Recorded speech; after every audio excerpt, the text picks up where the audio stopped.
ಎಲ್ಲ ನಮಸ್ಕಾರಗಳು.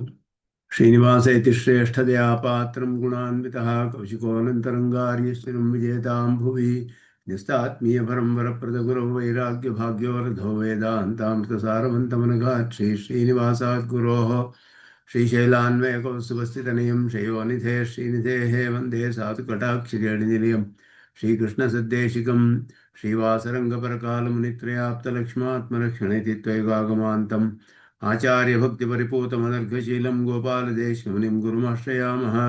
नारायणाख्येतिराजपदाब्जभृङ्गः श्रीवासयोगिगुरुणार्पितभारमीशे भक्त्यादिपूर्णवरदारिकृपात्तचिह्नं श्रीश्रीनिवासमुनिवर्यमहं प्रपद्ये। श्रीनारायणयोगीन्द्रवरदारिकृपाश्रयं रङ्गेशपादविनुतं श्रीनिवासमुनिं भजे। श्रीमान् वेङ्कटनाथार्य कवितार्किकेसरी वेदान्ताचार्यवर्यो मे सन्निधत्तां सदा हृदि यो नित्यमच्युतपदाम्बुजयुग्मरुक्मो व्यामोहतस्तरितराणि दिनाय मेने अस्मद्गुरोर्भगवतोऽस्य देकसिन्धो रामानुजस्य चरणौ शरणं प्रपद्ये। विगाहे आमनं तीर्थं साधुवृन्दावने स्थितं निरस्तजिह्मगस्पर्शेऽत्र कृष्णकृतादरः नाथेन मुनिनाथेन भवेयं नाथवानहं यस्य नैकमिकं तत्त्वं हस्तामलकतां गतं यस्य सारस्वतस्रोतो कुलामोदवासितं श्रुतीनां विश्रमायालं शठारिं तमुपास्महे।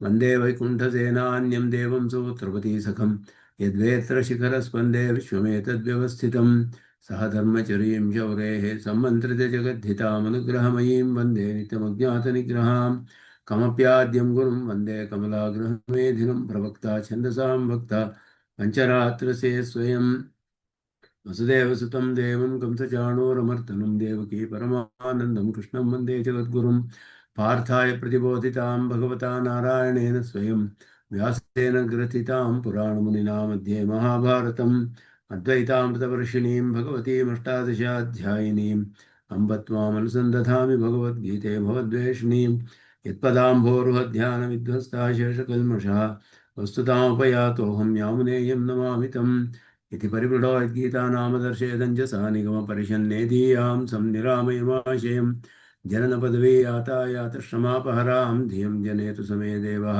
श्रीमान् धनञ्जयसारथिः सन्तः चित्ततमः प्रमिथिनीमिमां भजन्तु भगवद्गीता भाष्यतात्पर्यचन्द्रिकाम्। रामानुजाय नमः।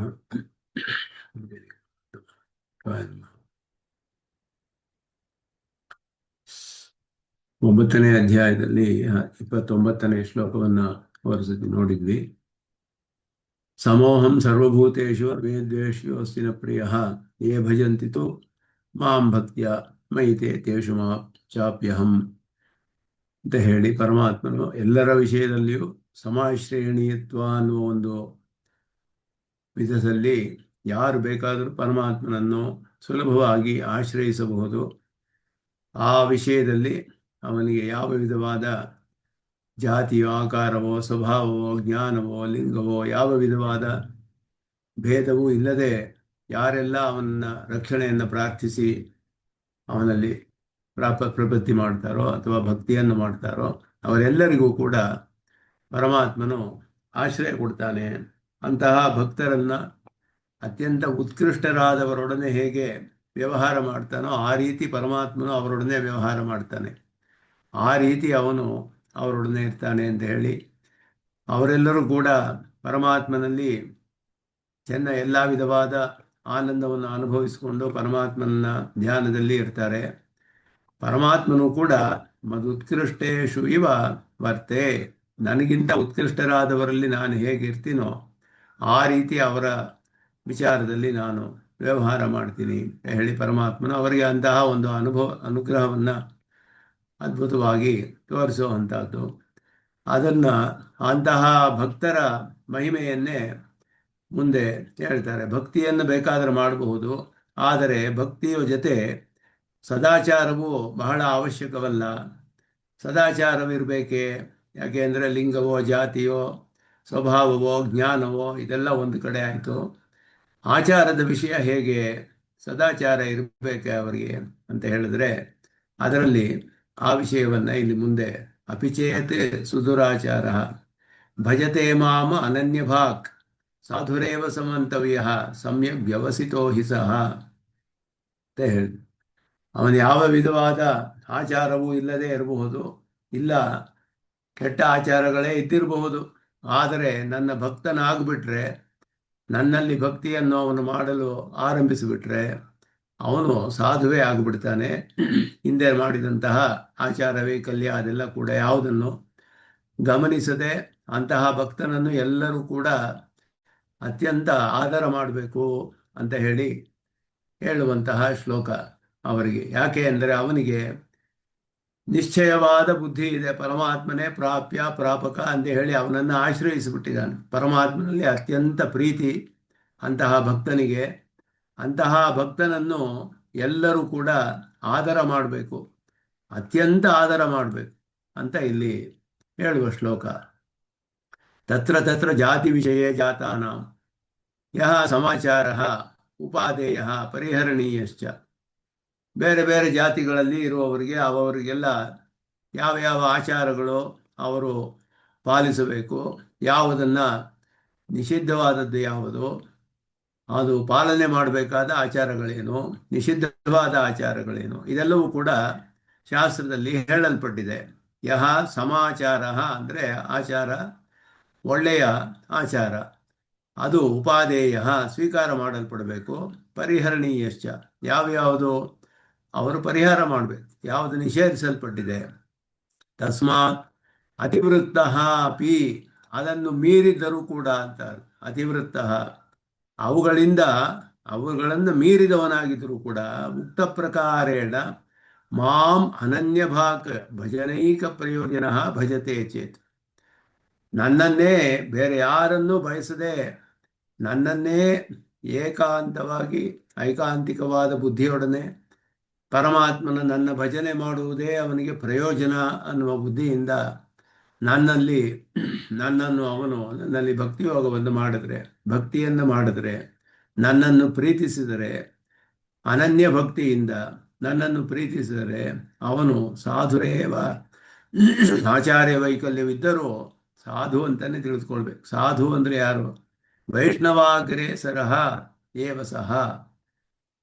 ಅವನನ್ನು ವೈಷ್ಣವಾಗ್ರೇಸರ ಅಂತ ತಿಳಿಬೇಕು ಅಂತ ಹೇಳಿ ಇಲ್ಲಿ ಹೇಳುವಾಗ ಶ್ಲೋಕದಲ್ಲಿ ಮಂತವ್ಯ ಅಂತ ಶಬ್ದ, ಅದಕ್ಕೆ ಭಾಷಿಕಾರ ವ್ಯಾಖ್ಯಾನ ಮಾಡುವಾಗ ಬಹುಮಂತವ್ಯ ಅಂತ ಹೇಳಿದ್ರು. ಬಹುಮಾನ ಮಾಡಬೇಕು, ಅವನನ್ನು ಅತ್ಯಂತ ಆದರ ಮಾಡಬೇಕು ಅಂತ ಹೇಳಿ. ಪೂರ್ವೋಕ್ತೈ ಸಮಃ ಇತ್ಯರ್ಥ. ಸತತಂ ಕೀರ್ತಯಂತೋಯೋ ಯೇ ಭಜತೆ ಮಾಂ ಅನನ್ಯ ಭಾಕ್ ಅಂತೆಲ್ಲ ಹೇಳಿದ ಹಾಗೆ ಅಂತಹವರೊಡನೆ ಸಮನಾಗ್ಬಿಡ್ತಾನೆ. ಆಚಾರವಿರುವವರು ಆಚಾರವಿಲ್ಲದೇ ಇದ್ದಿರಬಹುದು, ಆದರೆ ಅವನಿಗೆ ನನ್ನಲ್ಲಿ ಆ ರೀತಿಯ ಒಂದು ಪ್ರೀತಿ ಭಕ್ತಿ ಬಂದುಬಿಡ್ತು ಅಂತ ಹೇಳಿದ್ರೆ ಅವನು ವೈಷ್ಣವಾಗ್ರೇಸರನೇ ಆಗಿಬಿಡ್ತಾನೆ. ಅವನನ್ನು ಎಲ್ಲರೂ ಕೂಡ ಅತ್ಯಂತ ಆದರದಿಂದ ನೋಡಬೇಕು, ಅವನ ವಿಷಯದಲ್ಲಿ ನಡೆದುಕೊಳ್ಬೇಕು. ಇದು ಹೇಗೆ ಸಾಧ್ಯ ಅಂತ ಹೇಳಿದ್ರೆ, ಕುತಃ ಏತತ್ ಸಮ್ಯಕ್ ವ್ಯವಸಿತೋ ಹಿ ಸಹ ಯತಃ ಅಸ್ಯ ವ್ಯವಸಾಯ ಸುಸಮೀಚೀನ.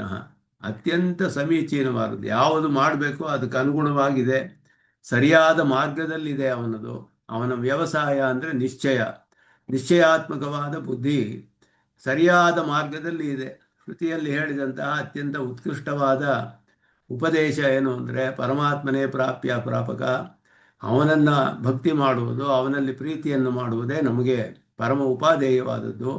ಇದರಲ್ಲಿ ಒಂದು ದೃಢವಾದ ನಿಶ್ಚಯ ಇದ್ದು ಅವನಿಗೆ ಅಂತಹ ಒಂದು ಭಕ್ತಿ ಉಂಟಾಗಿಬಿಟ್ಟಿದೆ. ಆದ್ದರಿಂದ ಅವನನ್ನು ಎಲ್ಲರೂ ಕೂಡ ಅತ್ಯಂತ ಆದರದಿಂದ ಅವನ ವಿಷಯದಲ್ಲಿ ನಡೆಯಬೇಕು. ಅವನು ವೈಷ್ಣವಾಗ್ರೇಸರ, ಹಿಂದೆ ಹೇಳಿದ ಭಕ್ತರಿಗೆ ಸಮನಾಗಿದ್ದಾನೆ. ಭಗವಾನ್ ನಿಖಿಲ ಜಗದೇಕ ಕಾರಣಭೂತಃ. ಅವನಿಗೆ ಯಾವ ರೀತಿಯಾದ ವ್ಯವಸಾಯ ಅಂದರೆ ದೃಢ ನಿಶ್ಚಯ ಅಂತ ಅರ್ಥ, ಮನಸ್ಸಿನ ದೃಢ ನಿಶ್ಚಯ. ಯಾವ ರೀತಿಯಾದ ನಿಶ್ಚಯ ಇದೆ ಅವನಿಗೆ? ಭಗವಾನ್ ಅನ್ನುವ ಶಬ್ದವೇ ಷಾಡ್ಗುಣ್ಯ ವಿಶಿಷ್ಟನಾದವನು ಅಂತ ತಿಳಿಸುತ್ತೆ. ಉಭಯಲಿಂಗ ವಿಶಿಷ್ಟನಾದವನು, ನಿಖಿಲ ಜಗದೇಕ ಕಾರಣಭೂತಃ, ಜಗತ್ತಿಗೆಲ್ಲ ಅವನೇ ಏಕಕಾರಣನಾಗಿದ್ದಾನೆ. ಪರಬ್ರಹ್ಮ ಅಂತ ಹೇಳಿ ಶ್ರುತಿಗಳು ಅವನನ್ನು ಸ್ತೋತ್ರ ಮಾಡುತ್ತೆ. ನಾರಾಯಣ, ದೇವತಾ ವಿಶೇಷ ಯಾರು ಅಂದರೆ ನಾರಾಯಣನೇ. ಚರಾಚರಪತಿ, ಎಲ್ಲ ಚರಾಚರಗಳಿಗೆಲ್ಲ ಅವನೇ ಶೇಷಿಯಾಗಿದ್ದಾನೆ. ಸ್ವಾಮಿ, ಹಾಗೆಯೇ ಚರಾಚರಪತಿ ಅಸ್ಮತ್ ಸ್ವಾಮಿ, ನನಗೂ ಅವನೇ ಶೇಷಿಯಾದವನು. ಮಮ ಗುರು, ನನಗೆ ಸ್ವಾಮಿಯೂ ಆಗಿದ್ದಾನೆ, ಅಂದರೆ ನಾನು ಭೃತ್ಯನು, ನನಗೆ ಗುರುವಾಗಿದ್ದಾನೆ. ಮಮ ಸುಹೃತ್, ನನ್ನ ವಿಷಯದಲ್ಲಿ ಅತ್ಯಂತ ಪ್ರೀತಿಯನ್ನು ಹೊಂದಿದ್ದಾನೆ, ಅವನಿಗೆ ಒಳ್ಳೆಯ ಭಾವನೆ ಇದೆ ಮನಸ್ಸಿನಲ್ಲಿ. ಮಮ ಪರಮಂ ಭೋಗ್ಯಂ, ನನಗೆ ಭೋಗ್ಯನಾದವನು ಅವನೇ, ಪಡೆಯಬೇಕಾದಂತಹ ಪ್ರಯೋಜನ ಪರಮಾತ್ಮನೇ. ಸರ್ವೈ ದುಷ್ಪ್ರಾಪಹಾಯಂ ವ್ಯವಸಾಯ ತೇನ ಕೃತಃ, ಯಾರಿಗೂ ಇದು ಪಡೆಯಲು ಸಾಧ್ಯವಿಲ್ಲದಂತಹ ಇಂತಹ ಒಂದು ದೃಢ ನಿಶ್ಚಯ, ದೃಢವಾದ ಬುದ್ಧಿ ಅವನಿಗೆ ಬಂದುಬಿಟ್ಟಿದೆ. ಅವನು ಆದ್ದರಿಂದ ವೈಷ್ಣವಾಗ್ರೇಸರನಾಗ್ಬಿಡ್ತಾನೆ. ಇದರಿಂದ ನನ್ನಲ್ಲಿ ಭಕ್ತಿ ಯಾರಿಗೆ ಬಂದುಬಿಡುತ್ತೋ, ಈ ರೀತಿ ಏಕಾಂತವಾದ ಭಕ್ತಿ ಯಾರಿಗೆ ಉಂಟಾಗಿಬಿಡುತ್ತೋ ಅವನು ವೈಷ್ಣವಾಗ್ರೇಸರ ಆಗಿಬಿಡ್ತಾನೆ. ಎಲ್ಲರೂ ಅವನನ್ನು ಬಹಳ ಆದರದಿಂದ ನೋಡಬೇಕು. ತತ್ಕಾರ್ಯಂ ಚ ಅನನ್ಯ ಪ್ರಯೋಜನಂ ನಿರಂತರಂ ಭಜನಂ ತಸ್ಯ ಅಸ್ತಿ. ಇಂತಹ ಒಂದು ವ್ಯವಸಾಯ ಅಂದರೆ ನಿಶ್ಚಯವಾದ ಬುದ್ಧಿ ಬಂದರೆ ಅದರ ಕಾರ್ಯವೇನು, ಎಫೆಕ್ಟ್ ಆಫ್ ದಿಸ್ ಡಿವೋಷನ್, ಅದರ ಕಾರ್ಯ ಅದು ಏನು ಮಾಡಿಸುತ್ತೆ ಇಂತಹ ಪ್ರೀತಿ ಅಂತ ಹೇಳಿದ್ರೆ, ಅನನ್ಯ ಪ್ರಯೋಜನಂ ನಿರಂತರಂ ಭಜನಂ ತಸ್ಯ ಅಸ್ತಿ. ಬೇರೆ ಯಾವ ಪ್ರಯೋಜನವಿಲ್ಲದೆ ಪರಮಾತ್ಮನ ಭಜನೆ ಮಾಡುವುದೇ ಪ್ರಯೋಜನ. ನಿರಂತರವಾಗಿ ನನ್ನನ್ನೇ ಭಜನೆ ಮಾಡ್ತಾನೆ. ಇದು ಹೇಗೆ ಬರುತ್ತೆ ಅಂದರೆ ಆ ಒಂದು ಪ್ರೀತಿಯಿಂದ ಬರುತ್ತೆ, ದೃಢವಾದ ನಿಶ್ಚಯ. ಪರಮಾತ್ಮನೇ ಉಭಯಲಿಂಗ ವಿಶಿಷ್ಟನಾದವನು, ಜಗತ್ಕಾರಣನಾದವನು, ಎಲ್ಲರಿಗೂ ಸ್ವಾಮಿಯಾದವನು ನಾರಾಯಣನೇ ಅಂತ ಹೇಳಿ ಇದೆಲ್ಲವೂ ಕೂಡ ಅವನಿಗೆ ಈ ನಿಶ್ಚಯವು ದೃಢವಾಗಿ ಮನಸ್ಸಿನಲ್ಲಿ ಬಂದಾಗ ಅದರಿಂದ ನಿರಂತರವಾಗಿ ನನ್ನ ಭಜನೆಯನ್ನೇ ಮಾಡ್ತಾನೆ. ಅದು ಅವನಿಗೆ ಉಂಟಾಗಿಬಿಟ್ಟಿದೆ ಅಂತಹ ಒಂದು ಫಲ. ಅತಃ ಸಾಧುರೇವ ಬಹುಮಂತವ್ಯಶ್ಚ, ಆದ್ದರಿಂದ ಅವನು ಸಾಧು ಅಂತ ಹೇಳಿದ್ರೆ ವೈಷ್ಣವಾಗ್ರೇಸರನೇ. ಅವನು ಅತ್ಯಂತ ಆದರದಿಂದ ಎಲ್ಲರೂ ಅವನನ್ನು ಬಹುಮಾನ ಮಾಡಬೇಕು.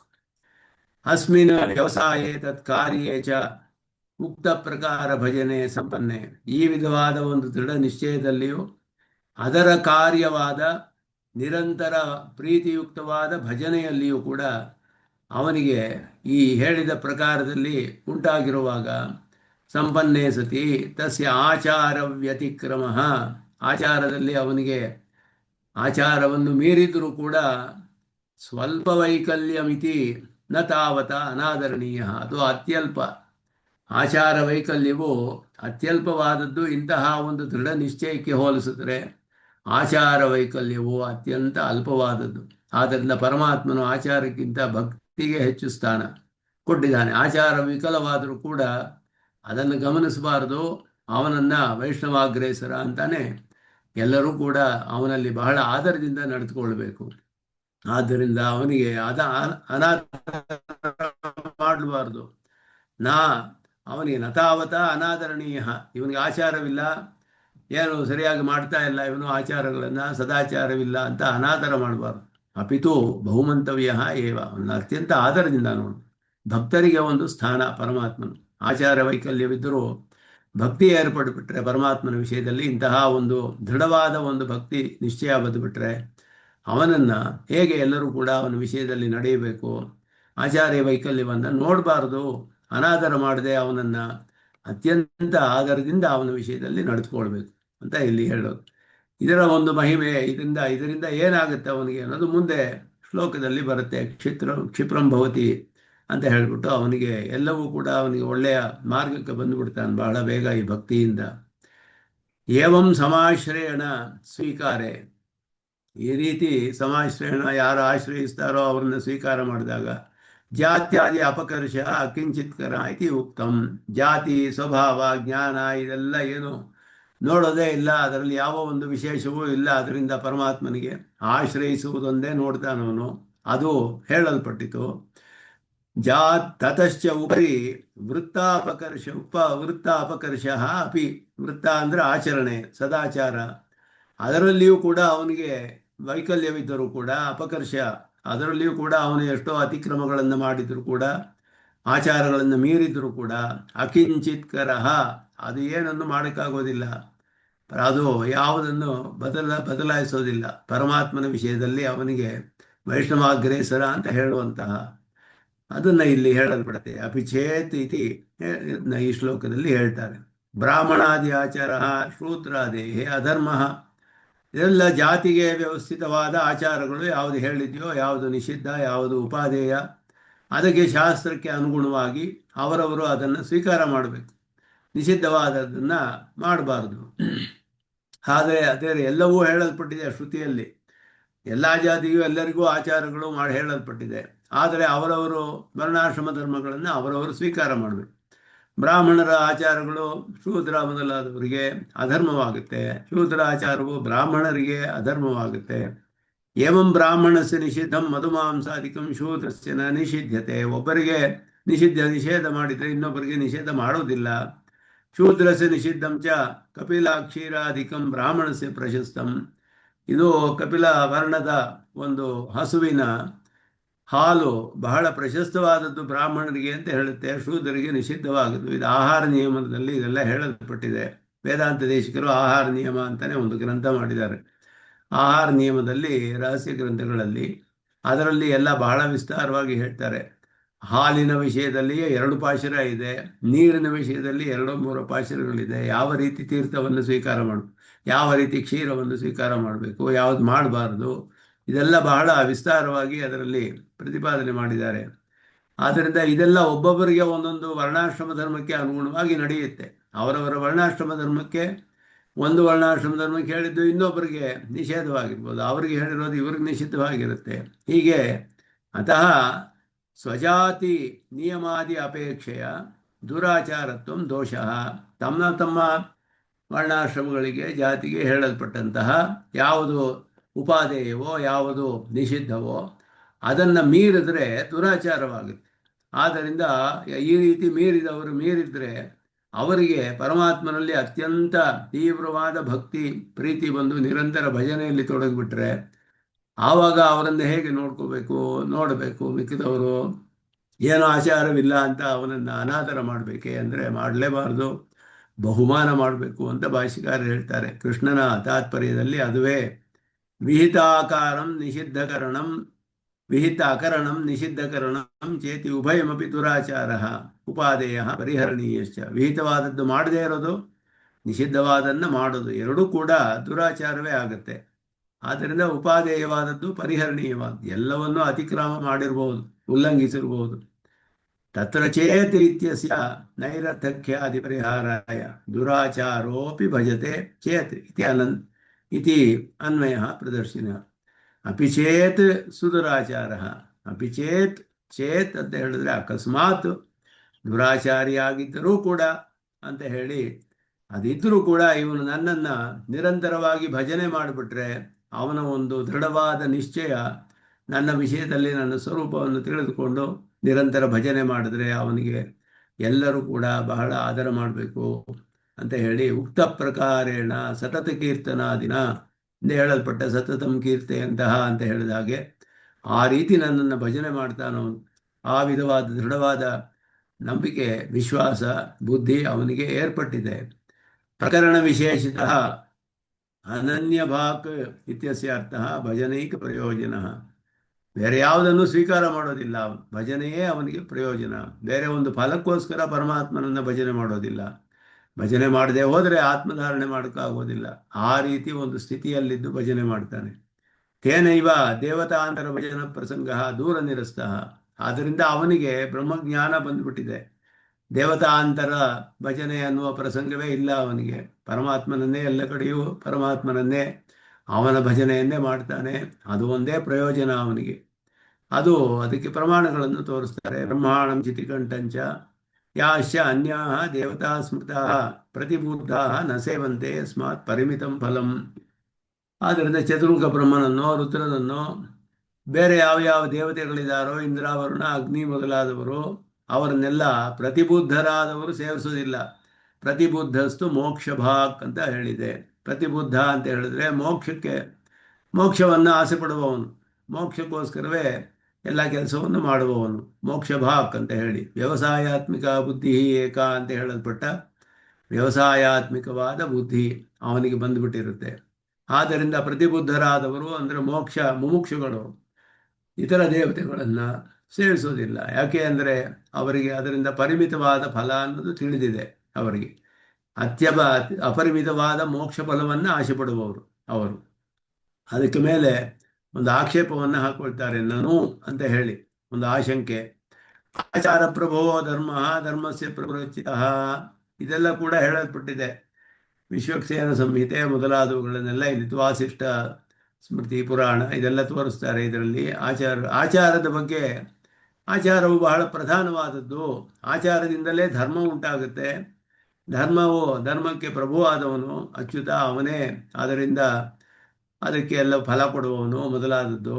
ಆಚಾರಹೀನಂ ನಪುನಂತಿ ದೇವತೆಗಳು ಕೂಡ ಅವನನ್ನು, ಯಾರು ಅವನಿಗೆ ಶುದ್ಧಿಯನ್ನು ಉಂಟು ಮಾಡೋದಿಲ್ಲ ಆಚಾರಹೀನಾದವನಿಗೆ.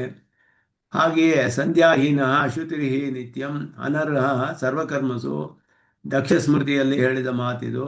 ಸಂಧ್ಯಾ ವಂದನೆ ಮಾಡದೆ ಹೋದರೆ ಯಾವ ಕರ್ಮಕ್ಕೂ ಅರ್ಹತೆ ಇರೋದಿಲ್ಲ ಅವನಿಗೆ. ಇದೆಲ್ಲ ಕೂಡ ಇರುವಾಗ ದುರಾಚಾರಸ್ಯ ಏನ ಕಾರಣೇ ಸಾಧುತ್ವಂ ಅಂತ ಹೇಳಿದ್ರೆ, ಇವನು ವೈಷ್ಣವಾಗ್ರೇಸರನಾಗ್ಬಿಡ್ತಾನೆ ಅಂತ ಹೇಳ್ತಾರೆ. ಯಾಕೆ ಅಂತ ಹೇಳಿದ್ರೆ ಅನನ್ಯ ಭಜನಂ ವೈಷ್ಣವಾಗ್ರೇಸರತ್ವೇ ಪ್ರಯೋಜಕಂ. ಅನನ್ಯ ಭಜನೆ ಮಾಡ್ತಾ ಇದ್ದಾನೆ ನನ್ನಲ್ಲಿ ಪ್ರೀತಿಯಿಂದ. ಅದು ಇದ್ದರೆ ಸಾಕು, ಆಚಾರ್ಯ ವೈಕಲ್ಯವಿದ್ರೂ ಅದನ್ನು ಗಮನಿಸಬಾರದು ಅಂತ ಹೇಳ್ತಾರೆ. ಅದಕ್ಕೆ ಮೇಲೆ ಸಾಧವ ಕ್ಷೀಣದೋಷ ಸುಭೂ ಭಗವತ್ ಪರಾಶರ ವಚನಾತ್, ವಿಷ್ಣು ಪುರಾಣದಲ್ಲಿ ಸಾಧುಗಳೆಲ್ಲ ದೋಷವಿಲ್ಲದೆ ಇವರು ಅಂತ ಹೇಳಿದೆಯಲ್ಲ. ಕ್ಷೀಣ ಪಾಪಾನಾಂಚ ಕೃಷ್ಣ ಭಕ್ತಿ ಸ್ಮರಣಾತ್ ಸಾಧು ಶಬ್ದಾತ್ ಕಥಂ ವೈಷ್ಣವಾಗ್ರೇಸ ಪರಃ ಉಕ್ತ. ಕ್ಷೀಣ ಪಾಪವೆಲ್ಲ ನಾಶ ಮಾಡಿಕೊಂಡವರು ಕೃಷ್ಣ ಭಕ್ತಿ ಸ್ಮರಣಾತ್, ಅದರಿಂದ ಸಾಧು ಶಬ್ದ ಅತ್ರ ಕಥಂ ವೈಷ್ಣವಾಗ್ರೇಸರ. ಸಾಧು ಅಂತ ಹೇಳಿದ್ರೆ ವೈಷ್ಣವಾಗ್ರೇಸರ ಅಂತ ಹೇಗೆ ಹೇಳ್ತೀರಾ ಅಂತ ಹೇಳಿದ್ರೆ, ಕೃಷ್ಣ ಭಕ್ತಿ ಇರಬೇಕಾದ್ರೆ ಪಾಪವೆಲ್ಲ ನಾಶವಾಗಿರಬೇಕು. ಆದ್ದರಿಂದ ಅಂಥವನು ಇವನಿಗೆ ಆಚಾರವೆಲ್ಲ ಇಲ್ಲದೇ ಇದ್ದ ಅಂದರೆ ವೈಷ್ಣವಾಗ್ರೇಸರ ಹೇಗೆ ಅಂತ ಹೇಳಕ್ಕೆ ಸಾಧ್ಯ? ಆಚಾರ್ಯ ಶೂನ್ಯಸ್ಯ ಶಿಷ್ಟ ಅಪರಿಗ್ರಹ. ಅದು ಶಿಷ್ಟರು ಯಾರು ಅವನನ್ನು ಸ್ವೀಕಾರ ಮಾಡೋದಿಲ್ಲ, ಆಚಾರವಿಲ್ಲದೆ ಇರೋರನ್ನ. ಅಸಾಧುತ್ವಮೇವ ಇದು ಅತ್ರ ಉತ್ತರಂ. ಆದ್ದರಿಂದ ಅವನು ಅಸಾಧು ಆಗಬೇಕು. ಹೇಗೆ ಸಾಧು ಆಗ್ತಾನೆ ವೈಷ್ಣವಾಗ್ರೇಸರ ಅಂತ ಹೇಳಿದ್ರೆ ಹೇಗೆ ಸಾಧ್ಯ ಹಾಗೆ ಹೇಳಕ್ಕೆ?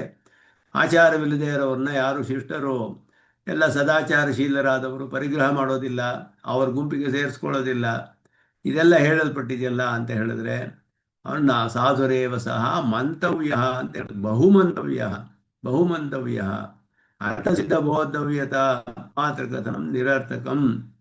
ಅಂದರೆ ಮಂತವ್ಯ ಅಂದರೆ ತಿಳಿಯೋದು ಅಂತ ಅರ್ಥ, ಬೋಧವ್ಯ ಅಂತ ಅರ್ಥ. ಅದರ ಅರ್ಥ ಏನು? ಮಂತವ್ಯ ಸಾಧುರೇವ ಸಹ ಮಂತವ್ಯ, ಸಾಧು ಅಂತ ತಿಳ್ಕೊಳ್ಳಿ, ಬೋಧವ್ಯತ್ವತಾ ಮಾತ್ರ ತಿಳ್ಕೊಳ್ಳಿ ಅಂತ ಮಾತ್ರ ಹೇಳಿದ್ರೆ ಅಷ್ಟೇ ಅಲ್ಲ. ಇಲ್ಲಿ ಸಂಪೂರ್ವಸ್ಯ ಮನಿಧಾತೋಶ್ಚ ಬಹುಮತಿ ಅರ್ಥ. ಅಲ್ಲಿ ಹೇಳುವಾಗ ಸಾಧುರೇವ ಸಮಂತವ್ಯ ಅಂತ ಹೇಳುವಾಗ ಇಲ್ಲಿ ಸಮ್ ಅನ್ನುವ ಒಂದು ಉಪಸರ್ಗ, ಅದನ್ನು ಕೂಡ ಇಲ್ಲಿ ಸೇರಿಸ್ಕೊಳ್ಬೇಕು. ಅದು ಅದರಲ್ಲಿಯೇ ಅಂತರ್ಗತ ಅಂತ ಹೇಳ್ತಾರೆ. ಇಲ್ಲಿ ಉಪಸರ್ಗ ಅರ್ಥಶ್ಚ ಧಾತು ಲೀನಾ ಇತಿ ಭಾವ, ಧಾತುವಿನಲ್ಲಿಯೇ ಲೀನವಾಗಿದೆ ಅಂತ ಅರ್ಥ. ಮನಿ ಧಾತುವಿಗೆ ಹೇಳುವಾಗ ಮನಿ ಧಾತುವಿನಿಂದ ಬಂದ ಶಬ್ದ ಮಂತವ್ಯ ಅಂತ ಹೇಳಿ ತಿಳಿದುಕೊಳ್ಬೇಕು, ಬೋಧವ್ಯತ್ವ ತಿಳಿಬೇಕು ಅಂತ ಅರ್ಥ.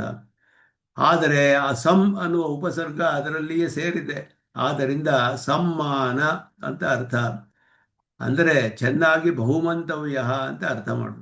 ಅಂದರೆ ಅತ್ಯಂತ ಬಹುಮಾನ ಮಾಡಬೇಕು, ಅತ್ಯಂತ ಆದರದಿಂದ ಅವನ ವಿಷಯದಲ್ಲಿ ನಡೀಬೇಕು. ಅಪರಿಗ್ರಹೇ ಸತಿ ಖಲು ಅಸಾಧುತ್ವ ಶಂಕ.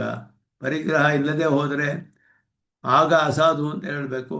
ನತು ಸಹ ಅಸ್ತಿ ಪೂರ್ವೋಕ್ತೈ ಸಮಃ. ಕೃಷ್ಣನ ಅಭಿಪ್ರಾಯವನ್ನು ಭಾಷ್ಯಕಾರರು ಹೇಳ್ತಾರೆ. ಹಿಂದೆ ಹೇಳಿದ ಯಾರು ಭಕ್ತರು ಅಂತ ಹೇಳಿದ್ವಲ್ಲ, ಸತತಂ ಕೀರ್ತೆಯಂತಹ ಅವರೊಡನೆ ಸಮನಾಗಿದ್ದಾನೆ ಇವನು ಕೂಡ. ಯಾಕೆ ಅಂದರೆ ಅವನಿಗೆ ಅತ್ಯಂತ ಭಕ್ತಿ ಬಂದುಬಿಟ್ಟಿದೆ. ಅವನಿಗೆ ಭಕ್ತಿ ಬಂದುಬಿಟ್ರೆ ಆಚಾರ್ಯ ವೈಕಲ್ಯವು ಏನು ಮಾಡೋಕ್ಕಾಗೋದಿಲ್ಲ, ಅದನ್ನೆಲ್ಲ ಗಮನಿಸಬಾರದು ಅಂತ ಹೇಳ್ತಾರೆ. ವಿಷ್ಣುರೇವ ಭೂತ್ವ ಇತ್ಯಾದೌ ಸಾಮ್ಯೇಪಿ ಏವಕಾರ ಪ್ರಯುಜ್ಯತೆ. ಸಾಧುರೇವ ಅಂತೆ ಸಾಧುವಿಗೆ ಸಮ ಅಂತ ತಿಳ್ಕೊಳ್ಬೇಕು. ಸಾಧುವಿಗೆ ಸಮನಾದವನು ಅಂತ ಹೇಳಿ ವಿಷ್ಣುರೇವ ಭೂತ್ವೇಮಾನ್ ಲೋಕಾನ್ ಅಭಿಜಯತಿ ಅಂತ ಹೇಳುವಾಗ, ವಿಷ್ಣು ಏವ ಭೂತ್ವ ಅಂತ ಹೇಳುವಾಗ ವಿಷ್ಣುವೇ ಆಗ್ಬಿಡ್ತಾನೆ ಅಂತ ಹೇಳಿದ್ರೆ ವಿಷ್ಣುವಿಗೆ ಸಮನ ಸಾಮ್ಯವು ಹೇಳಲ್ಪಡುತ್ತೆ. ಸಮನಾದ ಒಂದು ಆಕಾರ, ಇವನಿಗೆ ಆ ರೀತಿಯಾದ ಶ್ರೇಯಸ್ಸು ಇದು ಎಲ್ಲ ಉಂಟಾಗುತ್ತೆ ಅಂತ ಹೇಳುವಂಥದ್ದು ಮಂತ್ರದಲ್ಲಿ, ಯಜುರ್ವೇದದಲ್ಲಿ ಬರುವ ಮಂತ್ರ. ಆದ್ದರಿಂದ ಇಲ್ಲಿ ಪೂರ್ವೋಕ್ತೈ ಸಮಃ. ಆದ್ದರಿಂದ ಇವನು ಆ ಭಕ್ತರು ಹಿಂದೆ ಹೇಳಿದ ಭಕ್ತರಿಗೆ ಸಮನಾಗಿ ಇವನು ಕೂಡ ಸಮನಾದ ಭಕ್ತ, ಇವನಿಗೂ ಅದೇ ರೀತಿ ಭಕ್ತಿ ಬಂದುಬಿಟ್ಟಿದೆ ಅಂತ ಹೇಳಿದ್ರೆ, ಪೂರ್ವೋಕ್ತೈ ಮಹಾತ್ಮಭಿಹಿ, ಮಹಾತ್ಮರು ಅಂತ ಹೇಳಿದ್ರಲ್ಲ ಹಿಂದೆ, ಆ ಮಹಾತ್ಮರಿಗೆ ಸಮನಾಗಿ ಇರ್ತಾನೆ ಇವನು. ಆದ್ದರಿಂದ ವೈಷ್ಣವಾಗ್ರೇಸರ ನನು ಸ್ವ ಆಚಾರ ಸ್ವರ ಆಚಾರ ದುರಾಚಾರ್ಯೋ ಪುಷ್ಕಲ ವಿಕಲ ಉಪಾಯೋ ನ ತಾವತ್ ಉಪಾಯತಃ ಸಾಮ್ಯಂ. ಪುಷ್ಕಲವಾದ ಆಚಾರವು, ತನ್ನ ಆಚಾರವು ಪುಷ್ಕಲವಾಗಿರಬೇಕು, ದುರಾಚಾರವು ಇದೆಲ್ಲ ಕೂಡ ಅಧಿಕವಾಗಿರೋದೋ ಇಲ್ಲ ಕಡಿಮೆ ಆಗಿರೋದೋ ಅದು ಉಪಾಯದೊಡನೆ ಸಾಮ್ಯವನ್ನು ಹೊಂದಕ್ಕೆ ಸಾಧ್ಯವಿಲ್ಲ. ಆದ್ದರಿಂದ ಅತಯವನ ಫಲತೋಪಿ ಅತಿಶಂಕಾಯ, ಉಪಾಯಕ್ಕೆ ಆಚಾರವಿಲ್ಲದೆ ಭಕ್ತಿಯೋಗವನ್ನು ಮಾಡೋಕ್ಕಾಗೋದಿಲ್ಲ, ಉಪಾಯಕ್ಕೆ ಸಮನಾಗೋದಿಲ್ಲ. ಆಚಾರವಿಲ್ಲದೆ ಇರೋದು, ಆಚಾರ ಮಾತ್ರ ಇದ್ದರೆ ಭಕ್ತಿಯೋಗ ಏರ್ಪಡೋದಿಲ್ಲ, ಅಥವಾ ದುರಾಚಾರವಿದ್ದರೆ ಭಕ್ತಿಯೋಗಕ್ಕೆ ದೋಷ ಬರುತ್ತೆ. ಆದ್ದರಿಂದ ಅದಕ್ಕೆ ಅನುಗುಣವಾಗಿ ಫಲವೂ ಬರಬೇಕು, ಫಲವೂ ಕೂಡ ಬರಬಾರ್ದು. ಆದ್ದರಿಂದ ಆಚಾರ ಇಲ್ಲದೆ ಹೋದರೆ ಇವನಿಗೆ, ದುರಾಚಾರವೇ ಇದ್ದರೂ ಫಲವೂ ಕೂಡ ಅದಕ್ಕೆ ಅನುಗುಣವಾಗ್ತಾನೆ ಬರಬೇಕು. ಆದ್ದರಿಂದ ಫಲತಃ ಅಪಿ ನ ಸಾಮ್ಯ ಇರೋದಿಲ್ಲ, ಅಲ್ಲಿ ಫಲವೂ ಕೂಡ ಭಕ್ತಿಯೋಗಕ್ಕೆ ಸಮನಾಗಬಾರ್ದು ಅಂತ ಹೇಳಿದ್ರೆ ಅದಕ್ಕೆ ಉತ್ತರವನ್ನು ಕೊಡ್ತಾರೆ. ಸಮ್ಯಗ್ ಇತ್ಯಾದಿಕಂ ಅವಧಾರಯತಿ, ಸಮ್ಯಗ್ ವ್ಯವಸ್ಥಿತ ಅಂತ ಹೇಳೋದಕ್ಕೆ ಕುತಃ ಏತತ್ ಅಂದರೆ ಯತಃ, ಯಾವ ಕಾರಣದಿಂದ ಅಂತ ಹೇಳಿದ್ರೆ, ವ್ಯವಸಾಯಸ್ಯ ಸಮೀಚೀನತಾಂ ಪ್ರಾಧಾನ್ಯತಃ ವ್ಯವಸಾಯ ವಿಶೇಷಣ ವಿಶದೇತಿ ಭಗವಾನ್ ಇತಿ. ಸಮ್ಯಕ್ ವ್ಯವಸ್ಥಿತ ಅಂತ ಹೇಳಿದ್ರೆ, ಆಚಾರವೂ ಇಲ್ಲದೆ ಇದ್ದರೆ, ದುರಾಚಾರವೇ ಇದ್ದರೆ ಭಕ್ತಿಯೋಗಕ್ಕೆ ಸಮನಾಗಿ ಹೇಗೆ ಆಗಕ್ಕೆ ಸಾಧ್ಯ? ಉಪಾಯವೂ ಭಕ್ತಿಯೋಗಕ್ಕೆ ಸಮನಾಗದೆ ಹೋದರೆ ಫಲವೂ ಕೂಡ ಭಕ್ತಿಯೋಗದ ಫಲ ಆಗೋದಿಲ್ಲ. ಆದರೆ ಇವನಿಗೆ ಹೇಗೆ ಬರುತ್ತೆ ಮತ್ತೆ ಈ ರೀತಿ, ಅವನಿಗೆ ಈ ರೀತಿಯಾದ ಬಹುಮಂತವ್ಯ ಅಂತ ಹೇಳಿದ್ರೆ, ಸಾಧುರೇವ ಸಮಂತವ್ಯ ಹೇಗೆ ತಿಳ್ಕೊಳ್ಳೋಕೆ ಸಾಧ್ಯ ಅಂತ ಹೇಳಿದ್ರೆ, ಸಮ್ಯಕ್ ವ್ಯವಸ್ಥಿತ ಅನ್ನೋದನ್ನು ವಿಚಾರಿಸ್ತಾ ಹೇಳ್ತಾರೆ. ಅದು ಯಾಕೆ ಆ ರೀತಿಯಾದ ಇದು ಅವನಿಗೆ ಸ್ಥಾನ ಅಂತ ಹೇಳಿದ್ರೆ, ಒಳ್ಳೆಯ ಬುದ್ಧಿ ವಿಶೇಷ ನಿಶ್ಚಯವಾದ ಜ್ಞಾನವಿದ್ದರೆ, ಅದು ಅನಿಶ್ಚಯವಾದ ಜ್ಞಾನ ಹೇಗೆ ಬರುತ್ತೆ ಅಂದರೆ, ಯಾವ ವಿಷಯದಲ್ಲಿ ಜ್ಞಾನ ಉಂಟಾಗಿದೆಯೋ ಅದರ ಜ್ಞಾನದಿಂದ ಬರುತ್ತೆ ಈ ನಿಶ್ಚಯ. ದೃಢ ನಿಶ್ಚಯ ಬರಬೇಕಾದ್ರೆ ನಮಗೆ ವಿಷಯದ ಜ್ಞಾನ ಇದ್ದರೇನೆ ಆ ವಿಷಯದಲ್ಲಿ ದೃಢವಾದ ನಿಶ್ಚಯ ಬರಕ್ಕೆ ಸಾಧ್ಯ. ಆದ್ದರಿಂದ ಅದು ವ್ಯವಸಾಯ ವಿಷಯ ವಿಶೇಷಣ. ವ್ಯವಸಾಯ ಅನ್ನುವುದು ನಿಶ್ಚಯ ಮಾಡಲ್ಪಟ್ಟ ವಿಷಯದ ವಿಶೇಷದಿಂದ ನಿಶ್ಚಯ ಮಾಡಲ್ಪಟ್ಟ ವಿಷಯ ಯಾವುದು ಅಂದರೆ ಪರಮಾತ್ಮ ಸ್ವರೂಪ. ಪರಮಾತ್ಮ ಸ್ವರೂಪದ ಒಂದು ವಿಶೇಷ, ಅದನ್ನು ತಿಳಿದಿರೋದ್ರಿಂದಲೇ ಅವನ ವಿಷಯದಲ್ಲಿ ಈ ವಿಧವಾದ ದೃಢ ನಿಶ್ಚಯ ಬಂದಿದೆ ಇವನಿಗೆ. ಆದ್ದರಿಂದ ಇದು ಪರಮಾತ್ಮನ ಸ್ವರೂಪವನ್ನು ಹಾಗೆ ತಿಳಿದು ಬಿಟ್ಟಿದ್ದಾನು. ಅದರಿಂದ ಇವನಿಗೆ ಈ ರೀತಿ ಒಂದು ಉತ್ಕರ್ಷ ಅಂತ ಹೇಳಲ್ಪಡುತ್ತೆ. ಅದು ಭಗವಾನ್ ಅಂತ ಹೇಳಿದ್ರೆ, ಇಲ್ಲಿ ಭಗವಾನ್ ನಿಖಿಲ ಜಗದೇಕ ಕಾರಣಭೂತಃ, ಇದೆಲ್ಲ ಭಾಷ್ಯಕಾರರು ಸಮ್ಯಕ್ ವ್ಯವಸ್ಥಿತ ಅಂತ ಹೇಳಿದ್ರೆ, ಅವನ ಯಾವ ವಿಷಯದಲ್ಲಿ ಅವನಿಗೆ ಪ್ರೀತಿ ಬಂದಿದೆ, ಆ ವಿಷಯದ ಜ್ಞಾನ ಇವನಿಗೆ ಹೇಗಿತ್ತು ಅದನ್ನು ಅನೇಕ ವಿಶೇಷಣಗಳಿಂದ ತಿಳಿಸ್ತಾರೆ. ಭಗವಾನ್ ಅನ್ನೋದು ಒಂದು ವಿಶೇಷಣ. ನಿಖಿಲ ಜಗದೇಕ ಕಾರಣಭೂತ ಪರಂಬ್ರಹ್ಮ ನಾರಾಯಣ ಚರಾಚರಪತಿ ಅಸ್ಮತ್ ಸ್ವಾಮಿ ಮಮ ಗುರು ಮಮ ಸುಹೃತ್ ಮಮ ಪರಮಂ ಭೋಗ್ಯಂ. ಇಷ್ಟು ವಿಶೇಷಣಗಳು ವಿಷಯದಲ್ಲಿ ಅವನಿಗೆ ತಿಳಿದು ಬಂದ್ಬಿಟ್ಟಿದೆ. ಯಾವ ವಿಷಯದಲ್ಲಿ ದೃಢ ನಿಶ್ಚಯ ಬಂದಿದೆಯೋ ಆ ವಿಷಯದ ಒಂದು ಸ್ವರೂಪವೇನು, ಸ್ವಭಾವವೇನು ಚೆನ್ನಾಗಿ ತಿಳಿದು ಬಿಟ್ಟಿದ್ದಾನು. ಅದರಲ್ಲಿ ಭಗವಾನ್ ಅದು ಉಭಯಲಿಂಗಕ, ಅವನಿಗೆ ನಿಖಿಲ ಪ್ರತ್ಯನೀಕತ್ವ ಸಕಲ ಕಲ್ಯಾಣ ಗುಣಾಕರತ್ವ ಎಲ್ಲ ಇರುವಂಥವನಿಗೆ ಭಗವಾನ್ ಅಂತ ಹೇಳಲ್ಪಡುತ್ತೆ. ನಿಖಿಲ ಜಗದೇಕ ಕಾರಣಭೂತ ಇತ್ಯನ ಬ್ರಹ್ಮತ್ವ ಸಾಧಕಂ ಶ್ರೌತಂ ಲಕ್ಷಣ ಮುಕ್ತಂ. ಶ್ರುತಿಯಲ್ಲಿ ಹೇಳಲ್ಪಟ್ಟ ಪರಬ್ರಹ್ಮನ ಲಕ್ಷಣ ಜನ್ಮಾದ್ಯಸ್ಯೇತಃ ಅಂತ ಬ್ರಹ್ಮಸೂತ್ರದಲ್ಲಿ ಹೇಳಿದರು. ಯಥೋವಾ ಇಮಾನಿ ಭೂತಾನಿ ಜಾಯಂತೆ ಯೇನ ಜಾತಾನಿ ಜೀವಂತಿ ಪ್ರಯಂತ್ಯಪಿ ಸಂವಿಶಂತಿ ತದ್ಬ್ರಹ್ಮೇತಿ. ಬ್ರಹ್ಮನ ಲಕ್ಷಣ ಹೇಳುವಾಗ ಜಗದೇಕ ಕಾರಣಭೂತನಾದವನು, ಜಗತ್ತಿನ ಸೃಷ್ಟಿ ಸ್ಥಿತಿ ಲಯಗಳಿಗೆ ಯಾರು ಏಕಕಾರಣನೋ ಅವನೇ ಪರಬ್ರಹ್ಮ ಅಂತ ಹೇಳಲ್ಪಟ್ಟ ಶ್ರೌತವಾದ ಲಕ್ಷಣ. ಶ್ರುತಿಯಲ್ಲಿ ಹೇಳಲ್ಪಟ್ಟ ಲಕ್ಷಣ ಬ್ರಹ್ಮನ ಡೆಫಿನೇಷನ್ ಆಫ್ ಬ್ರಹ್ಮನ್ ಶ್ರುತಿಯಲ್ಲಿ ಹೇಗೆ ಹೇಳಿದೆ ಅಂದರೆ, ಜಗತ್ಕಾರಣತ್ವ ಯಾರಿಗಿದೆಯೋ ಅವನೇ ಪರಬ್ರಹ್ಮ ಅಂತ ಹೇಳಿದೆ.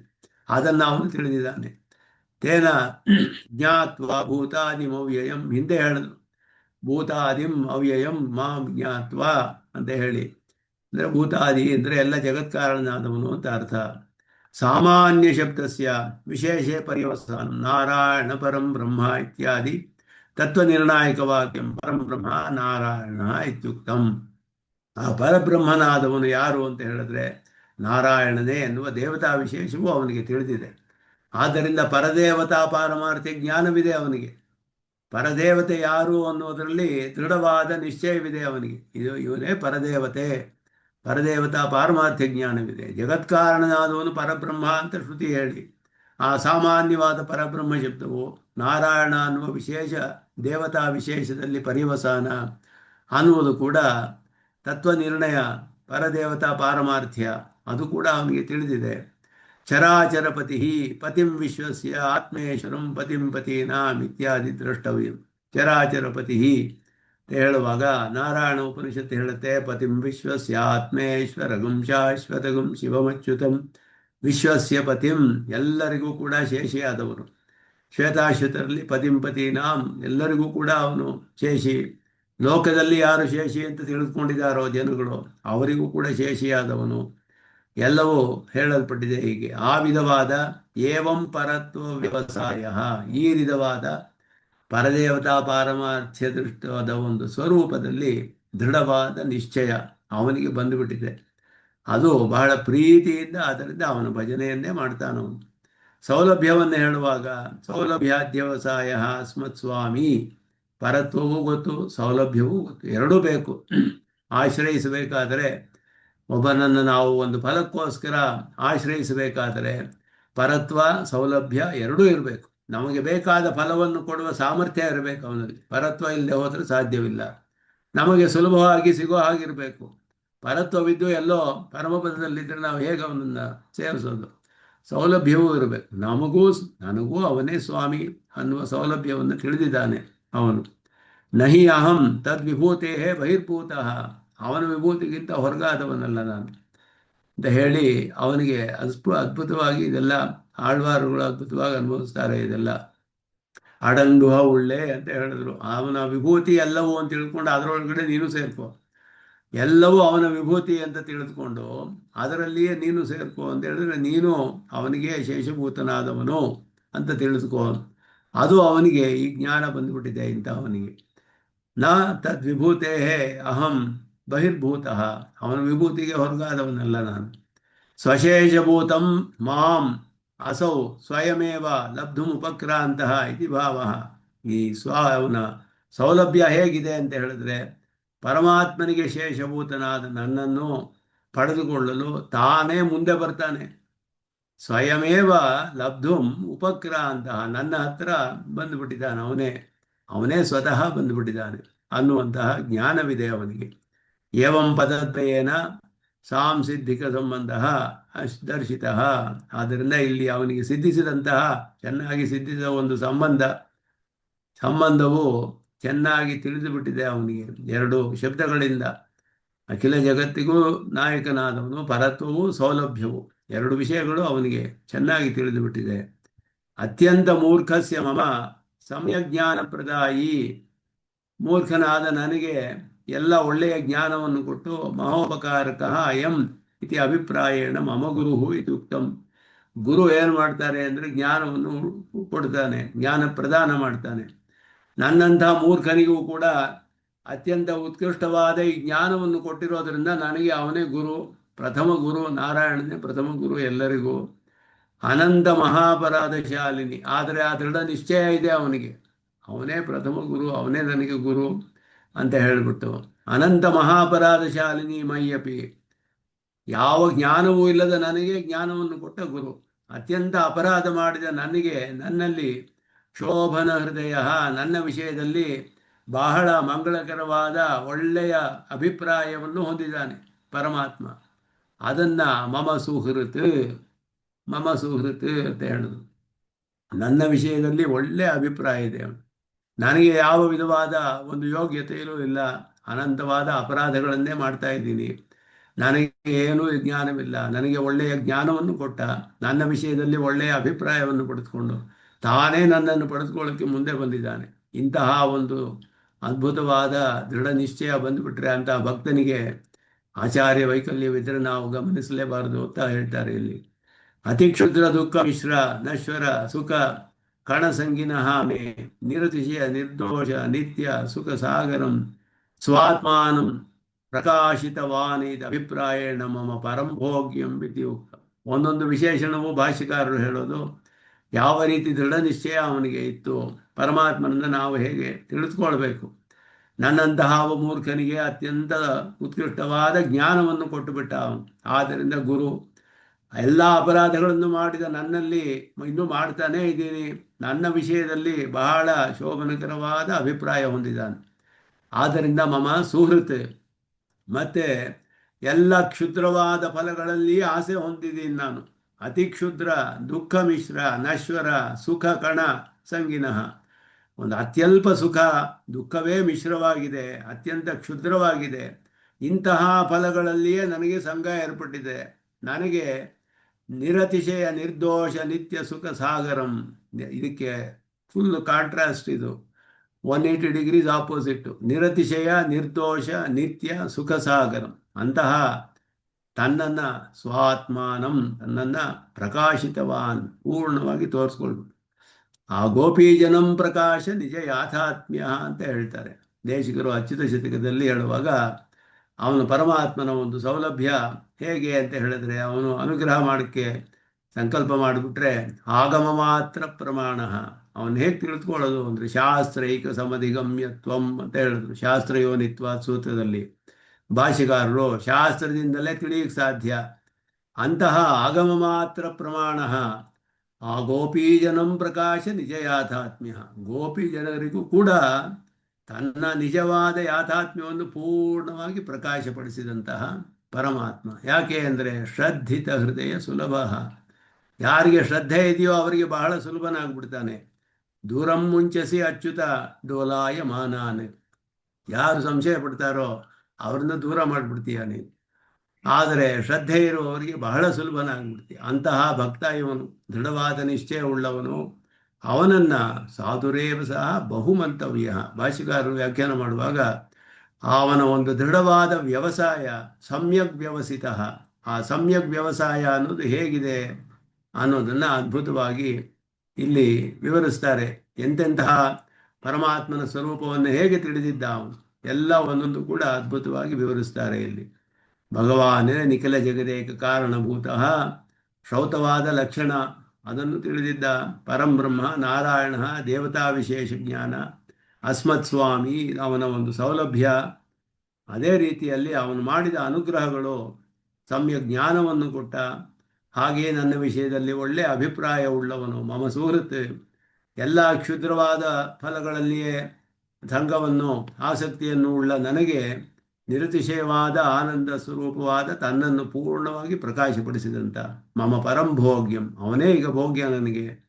ಈ ರೀತಿ ಗುರುತ್ವ ಸುಹೃತೆ ಪ್ರಾಪಕತ್ವಾರ್ಥೆ, ಗುರುತ್ವವು ಸುಹೃತ್ವವು ಪ್ರಾಪಕ, ಅವನು ನಮ್ಮನ್ನು ಆ ಫಲವನ್ನು ಉಂಟು ಮಾಡುವುದಕ್ಕೆ ಸಹಾಯ ಮಾಡುವಂತಹದ್ದು. ಭೋಗ್ಯತ್ವಂತು ಪ್ರಾಪ್ಯತ್ವಾರ್ಥಂ, ಕಡೆಯಲ್ಲಿ ಪಡೆದುಕೊಳ್ಳೋದು ಭೋಗ್ಯ. ಎರಡು ಕೂಡ ಜ್ಞಾನವು ಅವನಿಗೆ ನಮ್ಮ ವಿಷಯದಲ್ಲಿರುವ ಒಳ್ಳೆಯ ಅಭಿಪ್ರಾಯವು ಇದೆಲ್ಲ ಅವನನ್ನು ಪಡೆದುಕೊಳ್ಳೋಕ್ಕೆ ಸಹಾಯ ಮಾಡುತ್ತೆ. ಪಡೆದುಕೊಂಡ ಮೇಲೆ ಅವನನ್ನು ಅನುಭವಿಸೋದು ಭೋಗ್ಯತ್ವ, ಅದು ಪ್ರಾಪ್ಯತ್ವ.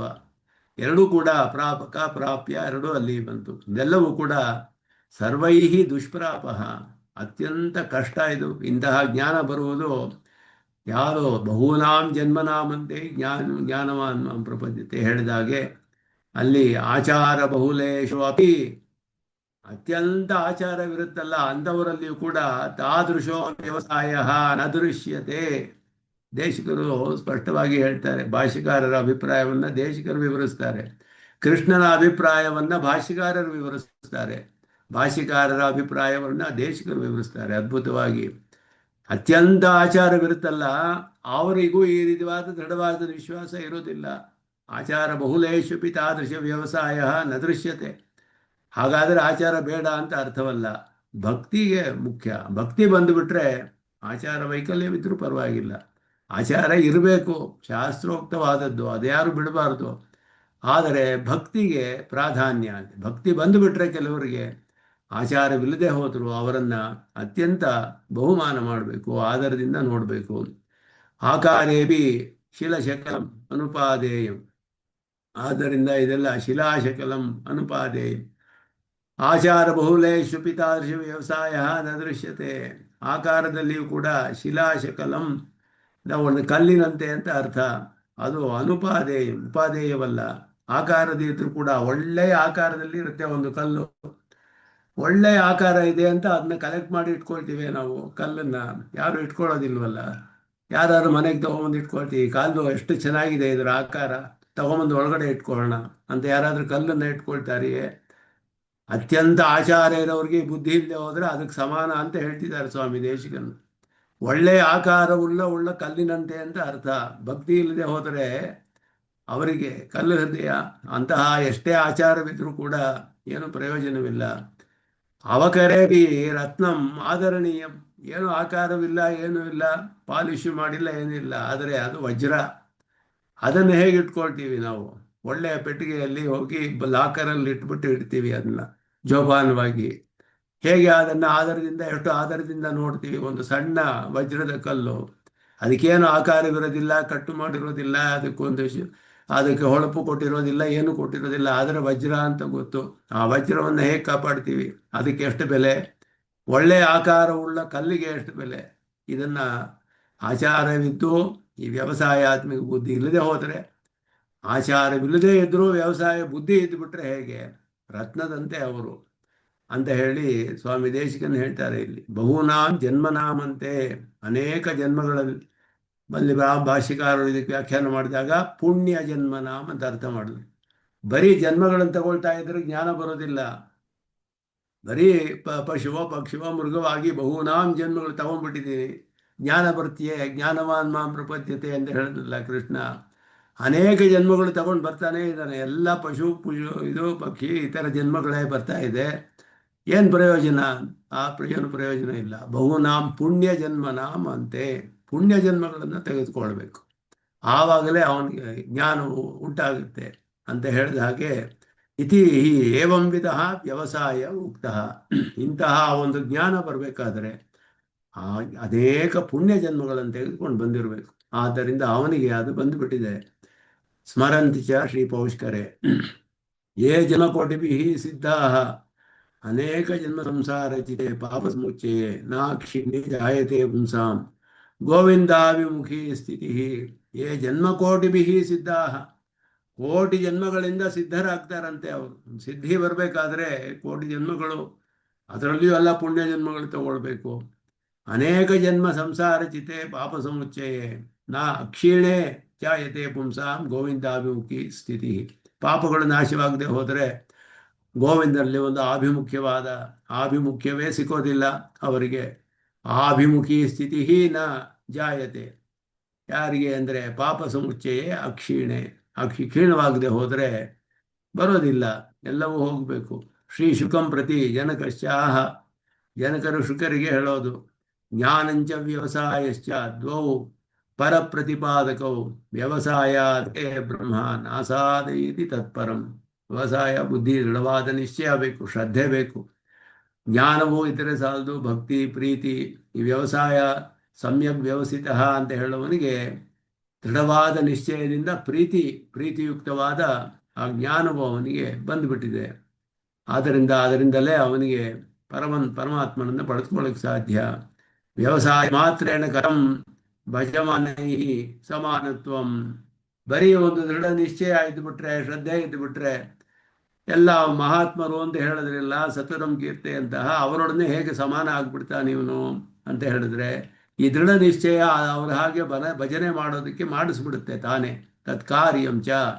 ಈ ಒಂದು ದೃಢವಾದ ಜ್ಞಾನ, ಈ ರೀತಿ ಪರಮಾತ್ಮನ ಪರತ್ವ ಜ್ಞಾನ ಬಂದುಬಿಟ್ರೆ, ಆ ಜ್ಞಾನವೇ ಕಾರ್ಯಕರವಾಗಿ ಅವನಲ್ಲಿ ನಿರಂತರವಾಗಿ ಭಜನೆ ಮಾಡೋ ಹಾಗೆ ಮಾಡಿಬಿಡುತ್ತೆ ಅವನಿಗೆ. ಆದ್ದರಿಂದ ತತ್ಕಾರ್ಯಂಚ ಅಂತ ಹೇಳಿದ್ರು. ಅದರ ಕಾರ್ಯ, the effect of that knowledge, such knowledge, ಅಂತಹ ವಂಡರ್ಫುಲ್ ನಾಲೆಡ್ಜ್ ಅವನಿಗೆ ಬಂದುಬಿಟ್ರೆ ಅದೇ ಮಾಡಿಸ್ಬಿಡುತ್ತೆ ಈ ಕೆಲಸವನ್ನು. ಅವನಿಗೆ ಇನ್ನೇನು ಮಾಡಬೇಕಾಗಿಲ್ಲ, ಅನನ್ಯ ಭಕ್ತಿಯಿಂದ ಭಜನೆ ಮಾಡ್ತಾನೆ ಇರ್ತಾನೆ. ಭಜತೆ ಮಾಂ ಇತ್ಯತ್ರ ವ್ಯವಸಾಯ ಅಂತರ್ಗತಃ ವ್ಯವಸಿತ ಇತ್ಯತ್ರಾಪಿ ಅರ್ಥಾತ್ ಭಜನಂ. ಎರಡನ್ನೂ ಸ್ವಾಮಿ ದೇಶಿಕನ್ ಹೇಗೆ ಸಮನ್ವಯ ಮಾಡ್ತಾರೆ. ಸತತಂ ಕೀರ್ತೆಯಂತೋ ಮಾಂ ಭಜತೆ ಮಾಂ ಅನನ್ಯ ಭಾಕ್ ಅಂತ ಹೇಳಿದಾಗ ಭಜತೆ ಮಾಂ ಅಂತ ಹೇಳಿದ್ರು, ಅಲ್ಲಿ ಭಜನೆ ಮಾಡ್ತಾನೆ ಅಂತ. ಇಲ್ಲಿ ಅದರಲ್ಲಿ ವ್ಯವಸಾಯವೂ ಅಂತರ್ಗತ. ದೃಢ ನಿಶ್ಚಯ ಇಲ್ಲದೆ ಹೋದರೆ ಭಜನೆ ಮಾಡೋದಿಲ್ಲ.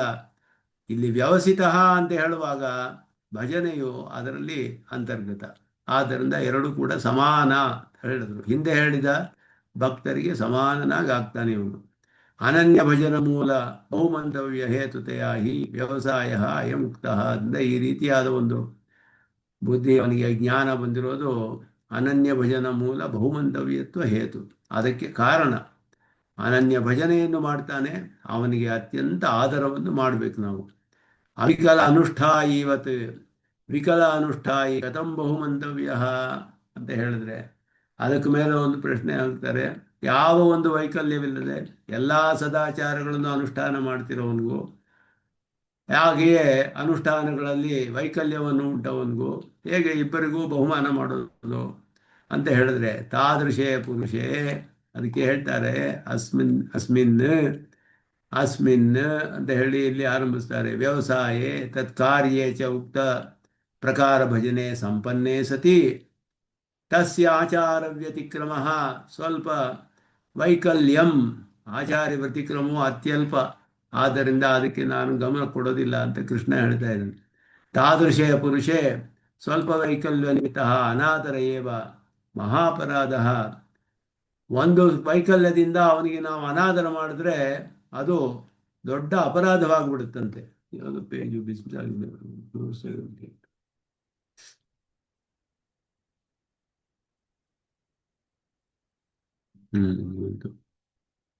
ಮಧ್ಯ ಯಾವುದೋ ಎರಡು ಪೇಜ್ ಬಂದ್ಬಿಟ್ಟಿದೆ ಸಾಫ್ಟ್ ಕಾಪಿನಲ್ಲಿ. ತಾದೃಶ ಪುರುಷೇ ಸ್ವಲ್ಪ ವೈಕಲ್ಯ ನಿಮಿತ್ತ ಅನಾದರ. ಸ್ವಲ್ಪ ಅವನಿಗೆ ಆಚಾರದಲ್ಲಿ ವಿಕಲವಾಗಿದೆ, ಇವನಿಗೆ ಸರಿಯಾದ ಸದಾಚಾರವಿಲ್ಲ ಅಂತ ಹೇಳ್ಬಿಟ್ಟು ಅನಾದರ ಮಾಡಿದ್ರೆ ಮಹಾಪರಾಧವಾಗುತ್ತಂತೆ. ಅದು ಬಹಳ ದೊಡ್ಡ ಭಾಗವತಾಪಚಾರವಾಗಿಬಿಡುತ್ತೆ. ಮಹಾಪರಾಧ ಸ್ಯಾತ್ ಇತಿ ಭಾವ. ಸ್ಮೃತ ಸಂಭಾಷಿತೋ ವಾಪಿ ಪೂಜಿತೋ ವಾ ದ್ವಿಜೋತ್ತಮ ಸಚ ಪೂಜ್ಯೋ ಯಥಾಹ್ಯಹಂ ಅಂತ ಹೇಳ್ಬಿಟ್ಟು ಅವನು ಪೂಜಿತೋ ವಾ ದ್ವಿಜೋತ್ತಮ ಸ್ಮೃತ ಸಂಭಾಷಿತ, ನನ್ನೊಡನೆ ಮಾತಾಡಿದವನು ಅಂತಹ ಒಬ್ಬ ಭಕ್ತನೊಡನೆ ಕೂಡ ಅವನ ಸ್ಮರಣೆ ಮಾಡಿಕೊಂಡ್ರೆ, ಅವನೊಡನೆ ಮಾತಾಡಿದ್ರೆ, ಅವನನ್ನು ಪೂಜೆ ಮಾಡಿದ್ರೆ ಎಲ್ಲವೂ ಕೂಡ ನನಗೆ ಬಹಳ ಇಷ್ಟವಾದದ್ದು ಅಂತ ಹೇಳುತ್ತೆ. ಸಚ ಪೂಜ್ಯ ಯಥಾಹಿ ಅಹಂ, ಅವನನ್ನು ನನ್ನಂತೆಯೇ ಪೂಜಿಸಬೇಕು. ಅಂತಹ ಭಕ್ತನನ್ನು ಎಲ್ಲರೂ ಕೂಡ ಆದರ ಮಾಡಬೇಕು, ಪೂಜೆ ಮಾಡಬೇಕು. ಅವನೊಡನೆ ಮಾತಾಡಿದ್ರೇ ನಮಗೆ ಪುಣ್ಯ. ಹಾಗೆಯೇ ಅವನನ್ನು ನೆನೆಸ್ಕೊಂಡ್ರೆ, ಇಂತಹ ಒಬ್ಬ ಭಕ್ತ ಅಂತ ನೆನೆಸ್ಕೊಂಡ್ರೆ ಸಾಕು, ಅವನಿಗೆ ಪೂಜೆ ಮಾಡಿದ್ರೆ ಸಾಕು. ಇದೆಲ್ಲವೂ ಕೂಡ ಪರಮಾತ್ಮನಿಗೆ ಬಹಳ ಪ್ರಿಯವಾದದ್ದು. ಪರಮಾತ್ಮನನ್ನು ಪೂಜಿಸಿದಾಗೆ ಆಗುತ್ತೆ. ಸಚ ಪೂಜ್ಯ ಯಥಾಹಿ ಅಹಂ, ನನ್ನಂತೆಯೇ ಅವನನ್ನು ಕೂಡ ಪೂಜಿಸಬೇಕು. ಇತ್ಯಾದಿ ಪ್ರಮಾಣ ಸೂಚನ ಅಭಿಪ್ರಾಯೇಣ ನಿಗಮಯತಿ ಅಪಿತು ಬಹುಮಂತವ್ಯ. ಇದು ಗಾರುಡ ಪುರಾಣ, ಇದು ಪ್ರಮಾಣ. ಇತಿಹಾಸ ಸಮುಚ್ಚಯ ಅಂತ ಇದ್ರ ಪ್ರಮಾಣ. ಇದೆಲ್ಲವನ್ನು ಇಟ್ಟುಕೊಂಡು ಮನಸ್ಸಿನಲ್ಲಿ ಸಾಪಿತು ಬಹುಮಂತವ್ಯ ಏವ ಅಂತ ಹೇಳಿದ್ರು. ಅವನ ಆದರ ಮಾಡಲೇಬೇಕು, ಅತ್ಯಂತ ಆದರ ಮಾಡಬೇಕು ಅಂತ ಹೇಳಿ.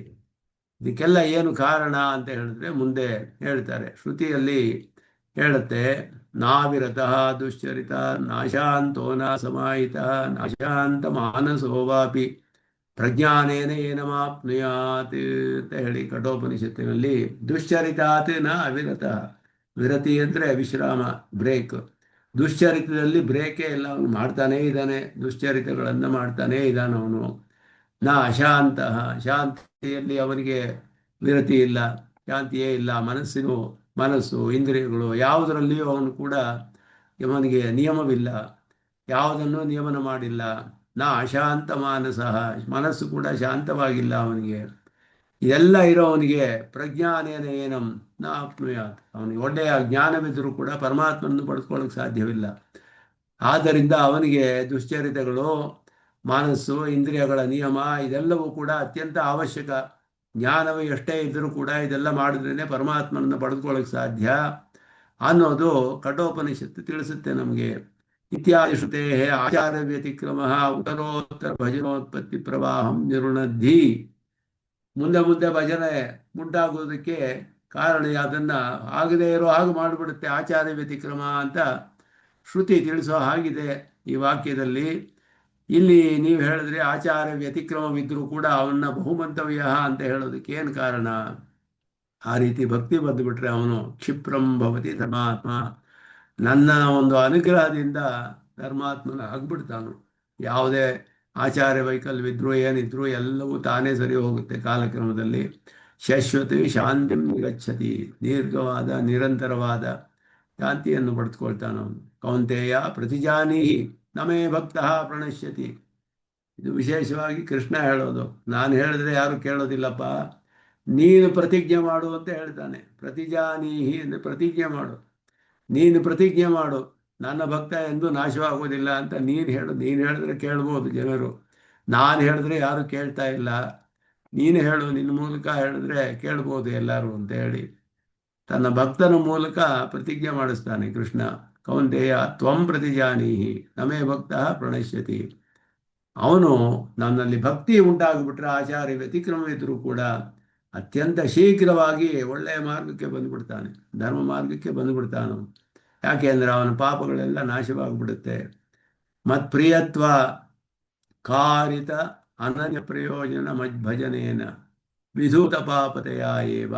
ಇಂತಹ ಭಜನೆಯಿಂದ ಅವನ ಪಾಪಗಳೆಲ್ಲ ನಾಶವಾಗಿಬಿಡುತ್ತೆ. ನನ್ನಲ್ಲಿ ಅತ್ಯಂತ ಪ್ರೀತಿಯಿಂದ ಬೇರೆ ಯಾವುದು ಪ್ರಯೋಜನವಿಲ್ಲ, ಪರಮಾತ್ಮನ ಭಜನೆಯೇ ಪ್ರಯೋಜನ ಅನ್ನುವ ಒಂದು ದೃಷ್ಟಿಯಿಂದ ಮಾಡ್ತಾನಲ್ಲ, ಅವನಿಗೆ ಎಲ್ಲ ಪಾಪಗಳು ನಾಶವಾಗಿರೋದ್ರಿಂದ ಸಮೂಲೋನ್ಮೀಲಿತ ರಜಸ್ತಮೋ ಗುಣ, ರಜಸ್ಸು ತಮಸ್ಸುಗಳೆಲ್ಲ ಹೋಗ್ಬಿಡುತ್ತೆ. ಅವನಿಗೆ ಪರಮ ಸಾತ್ವಿಕನಾಗ್ಬಿಡ್ತಾನೆ. ಸತ್ವವೇ ಅತ್ಯಧಿಕವಾಗಿಬಿಡುತ್ತೆ, ಸತ್ವೋನ್ಮೇಷವಾಗಿಬಿಡುತ್ತೆ ಅವನಿಗೆ. ರಜಸ್ತಮಸ್ಸೆಲ್ಲ ಮೂಲ ಸಹಿತವಾಗಿ ಬೇರೆ ಇನ್ನು ಮುಂದೆ ಎಂದಿಗೂ ರಜಸ್ಸು ತಮಸ್ಸು ಅಧಿಕವಾಗಕ್ಕೆ ಸಾಧ್ಯವಿಲ್ಲ. ಆ ರೀತಿ ಎಲ್ಲ ಅದು ಕಡಿಮೆ ಆಗಿಬಿಡುತ್ತೆ. ಕ್ಷಿಪ್ರಂ ಧರ್ಮಾತ್ಮ ಭವತಿ ಕ್ಷಿಪ್ರಮೇವ ವಿರೋಧರಹಿತ ಸಪರಿಕರಮ ಭಜನೈಕಮನಃ ಭವತಿ. ಯಾವ ವಿರೋಧವೂ ಇಲ್ಲದೆ ಸಪರಿಕರವಾಗಿ ಸಾಂಗವಾಗಿ ನನ್ನ ಭಜನೆಯನ್ನು ಮಾಡೋಕ್ಕೆ ಆರಂಭಿಸ್ಬಿಡ್ತಾನು. ಆದ್ದರಿಂದ ಇವನಿಗೆ ಆ ಭಕ್ತಿ ಬಂದಾಗ ಆಚಾರ ವ್ಯತಿಕ್ರಮ ಇರ್ಬೋದು, ಅದಕ್ಕೆ ಮೊದಲು ಅವನ ಆಚಾರ ಅನುಷ್ಠಾನ ಮಾಡದೇ ಇರಬಹುದು. ಆದರೂ ಕೂಡ ಭಕ್ತಿ ಅನ್ನೋದು ಬಂದುಬಿಟ್ರೆ ನನ್ನಲ್ಲಿ ಈ ರೀತಿಯಾದ ಒಂದು ಪರದೇವತಾ ಪಾರಮಾರ್ಥಿ ಜ್ಞಾನ ಬಂದು ಪರತ್ವ ಸೌಲಭ್ಯ ಎಲ್ಲ ಬಂದುಬಿಟ್ರೆ ಅವನಿಗೆ ಅತ್ಯಂತ ಶೀಘ್ರವಾಗಿ ಪಾಪಗಳೆಲ್ಲ ನಾಶವಾಗಿ ಸರಿಯಾದ ಒಂದು ಸಪರಿಕರವಾದ ಭಜನೆಯನ್ನು ಮಾಡೋಕ್ಕೆ ಆರಂಭಿಸ್ತಾನವನು. ಏವಂ ರೂಪ ಭಜನಮೇವ ಹಿ ಧರ್ಮಸ್ಯಾಸ್ಯ ಪರಂತಪ ಇತ್ಯುಪಕ್ರಮೆ ಧರ್ಮಶಬ್ದೋದಿತಂ. ಅದು ಹೇಳಿದಾಗ ಧರ್ಮಸ್ಯಾಸ್ಯ ಪರಂತಪ ಅಂತ 3ನೇ ಶ್ಲೋಕದಲ್ಲಿ ಹೇಳ್ತಾರೆ. ಅದುವೇ ಉಪಕ್ರಾಂತಂ ಶಬ್ದೋದಿತಂ, ಧರ್ಮಶಬ್ದದಲ್ಲಿ ಏನು ಹೇಳಲ್ಪಟ್ಟಿತು ಅನ್ನೋದನ್ನ ಆರಂಭದ ಒಂದು ಶ್ಲೋಕವನ್ನು ತೆಗೆದು ತೋರಿಸ್ತಾರೆ ಇಲ್ಲಿ. ಇದ್ಯಾವುದು 3ನೇ ಶ್ಲೋಕ, 9ನೇ ಅಧ್ಯಾಯದ 3ನೇ ಶ್ಲೋಕ. ರಾಜವಿದ್ಯಾ ರಾಜಗುಹ್ಯಂ ಅಂತ ಹೇಳಿ ಅಶ್ರದ್ಧಾನಾಹ ಪುರುಷಾಹ ಧರ್ಮಸ್ಯಾಸ್ಯ ಪರಂತಪ ಅಪ್ರಾಪ್ಯ ಮಾಂ ನಿವರ್ತಂತೆ ಮೃತ್ಯು ಸಂಸಾರ ವತ್ಮನಿ ಅಂತ ಹೇಳೋದು. ಅದ್ಯಾವುದು ಈ ಭಕ್ತಿಯೋಗ ಅಂತ ಹೇಳಿದಾಗ ರಾಜವಿದ್ಯಾ ರಾಜಗುಹ್ಯಂ ಪವಿತ್ರಮಿದಮುತ್ತಮಂ ಪ್ರತ್ಯಕ್ಷಾವಗಮಂ ಧರ್ಮ್ಯಂ ಸುಸುಖಂ ಕರ್ತುಮವ್ಯಯಂ ಇದೆಲ್ಲ ಹೇಳಿ ಇಂತಹ ಒಂದು ಧರ್ಮವನ್ನು ಶ್ರದ್ಧೆ ಇಲ್ಲದೆ ಇವರು ಪಡೆದುಕೊಳ್ಳದೆ ಸಂಸಾರದಲ್ಲಿಯೇ ಇರ್ತಾರೆ. ಅಶ್ರದ್ಧಾನಾಹ ಪುರುಷಾಹ ಧರ್ಮಸ್ಯಾಸ್ಯ ಪರಂತಪ ಅಂತ ಆರಂಭದಲ್ಲಿ ಹೇಳಲ್ಪಟ್ಟ ಧರ್ಮಶಬ್ದವು ಈ ರೀತಿಯಾದ ಭಜನೆ, ಇದುವೇ ಅಲ್ಲಿ ಧರ್ಮಶಬ್ದದಿಂದ ಹೇಳಲ್ಪಟ್ಟಿದೆ. ಆದ್ದರಿಂದ ಶಶ್ವಚ್ಛಾಂತಿಂ ನಿಗಚ್ಚತಿ ಶಾಶ್ವತೀಂ ಅಪುನರಾವರ್ತಿನೀಂ ಮತ್ಪ್ರಾಪ್ತಿ ವಿರೋಧಿ ಆಚಾರ ನಿವೃತ್ತಿಂ ಗಚ್ಚತಿ.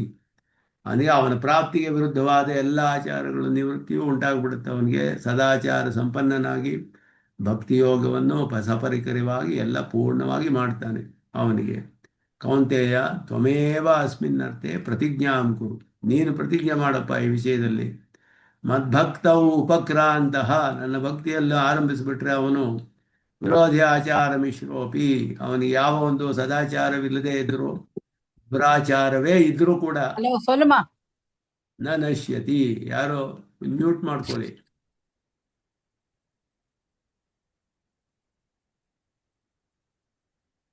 ಯಾರು ಮಾತಾಡೋದು ಮ್ಯೂಟ್ ಮಾಡ್ಕೊಳ್ಳಿ ದಯವಿಟ್ಟು.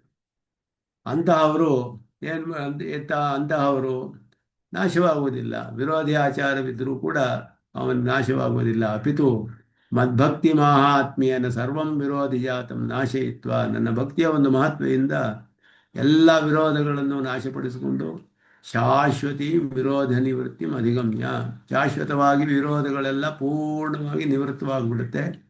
ಕ್ಷಿಪ್ರಂ ಪರಿಪೂರ್ಣ ಭಕ್ತಿ ಭವತಿ. ಆದ್ದರಿಂದ ಅವನು ನನ್ನನ್ನು ಪಡೆದುಕೊಳ್ತಾನೆ ಅಲ್ಲ, ಭಕ್ತಿಯು ಪರಿಪೂರ್ಣವಾಗುತ್ತೆ, ಆಮೇಲೆ ನನ್ನನ್ನು ಪಡೆದುಕೊಳ್ತಾನೆ ಆ ಭಕ್ತಿಯಿಂದ. ಆದ್ದರಿಂದ ಅವನಿಗೆ ಇರುವ ವಿರೋಧಿಗಳೆಲ್ಲ ತಾನೇ ನಾಶವಾಗಿಬಿಡುತ್ತೆ ನನ್ನ ಅನುಗ್ರಹದಿಂದ. ಅವನು ಇನ್ನೇನು ಮಾಡಬೇಕಾಗಿಲ್ಲ. ನನ್ನಲ್ಲಿ ಈ ವಿಧವಾದ ಶ್ರದ್ಧೆ ಭಕ್ತಿ ಅವನಲ್ಲಿ ಬಂದುಬಿಟ್ರೆ ಎಷ್ಟೇ ಅವನಿಗೆ ದುರಾಚಾರವಿದ್ದರೂ ಕೂಡ ಎಲ್ಲವೂ ಕಡೆದು ಅವನು ಪರಿಪೂರ್ಣವಾಗಿ ಸಪರಿಕರವಾದ ಭಕ್ತಿಯನ್ನು ನನ್ನಲ್ಲಿ ಪಡೆದುಕೊಂಡು ನನ್ನನ್ನು ಆಮೇಲೆ ಪಡೆದುಕೊಳ್ತಾನೆ ಅನ್ನೋದು ಅರ್ಥ. ಅದಕ್ಕೆ ವಿರುದ್ಧವಾದ ಅವನಿಗೆ ಯಾವ ದುರಾಚಾರಗಳಿದ್ವೋ ಎಲ್ಲ ಭಕ್ತಿಯೋಗ ಸಪರಿಕರವಾಗಿ ಅನುಷ್ಠಾನ ಮಾಡಲು ವಿರುದ್ಧವಾದ ಆಚಾರಗಳೆಲ್ಲ ಏನೇನಿತ್ತೋ ಅದೆಲ್ಲವೂ ತಾನೇ ಕಳೆದು ಹೋಗುತ್ತೆ. ಅವನು ಸರಿಯಾದ ಮಾರ್ಗಕ್ಕೆ ಬಂದು ಪರಿಪೂರ್ಣವಾಗಿ ಸಪರಿಕರವಾದ ಭಕ್ತಿಯೋಗವನ್ನು ಮಾಡಿ ಆಮೇಲೆ ನನ್ನನ್ನು ಪಡೆದುಕೊಳ್ತಾನೆ ಅನ್ನೋದೇ ಇಲ್ಲಿ ಹೇಳಲ್ಪಡುತ್ತೆ ಅಂತ ಅರ್ಥ ಇದಕ್ಕೆ.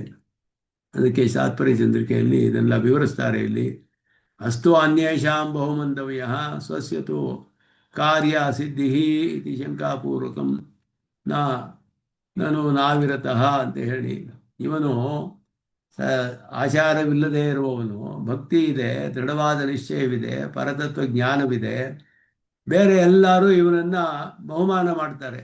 ಆದರೆ ಇವನಿಗೆ ಫಲ ಸಿಗುತ್ತೆಯೇ ಅಂತ ಪ್ರಶ್ನೆ. ಇವನಿಗೆ ಫಲ ಸಿಗುತ್ತೆ, ಬೇರೆಯವ್ರು ಬಹುಮಾನ ಮಾಡೋದಿರಲಿ, ಆದರ ಮಾಡೋದಿರಲಿ, ಇವನಿಗೆ ಕಾರ್ಯವು ಸಿದ್ಧಿಸುತ್ತೆಯೇ, ಪರಮಾತ್ಮನ ಪಡೆದುಕೊಳ್ತಾನೆಯೇ? ದುರಾಚಾರವೆಲ್ಲ ಇದ್ದು ಭಕ್ತಿ ಇದ್ದರೂ ಕೂಡ ಆಚಾರ ಇಲ್ಲದೆ ಹೋದರೆ ಹೇಗೆ ಪಡೆದುಕೊಳ್ತಾನೆ? ಬೇರೆಯವರೆಲ್ಲ ಬಹುಮಾನ ಮಾಡ್ಬೋದು, ನಾ ಅತ್ಯಂತ ಪರಮ ಭಕ್ತ, ಇವನಿಗೆ ಪರಜ್ಞಾನವಿದೆ, ಆ ಪರಮದೇವತಾ ಪಾರಮಾರ್ಥಿ ಜ್ಞಾನ ಬಂದುಬಿಟ್ಟಿದೆ ಅಂತ ಎಲ್ಲರೂ ಕೂಡ ಅವನ ಅತ್ಯಂತ ಬಹುಮಾನ ಮಾಡಬಹುದು. ಆದರೆ ಇವನಿಗೆ ಫಲ ಸಿಗುತ್ತೆಯೇ ಅನ್ನೋ ವಿಷಯದಲ್ಲಿ ಇಲ್ಲಿ ಹೇಳ್ತಾರೆ, ನ ಕೇವಲಂ ಪ್ರಾಪ್ತಿ ಮಾತ್ರ ನಿಷೇಧ ಶ್ರುತೋ ಅಪಿತು ಪ್ರಜ್ಞಾನಸ್ಯಾಪಿ ನಿಷೇಧ.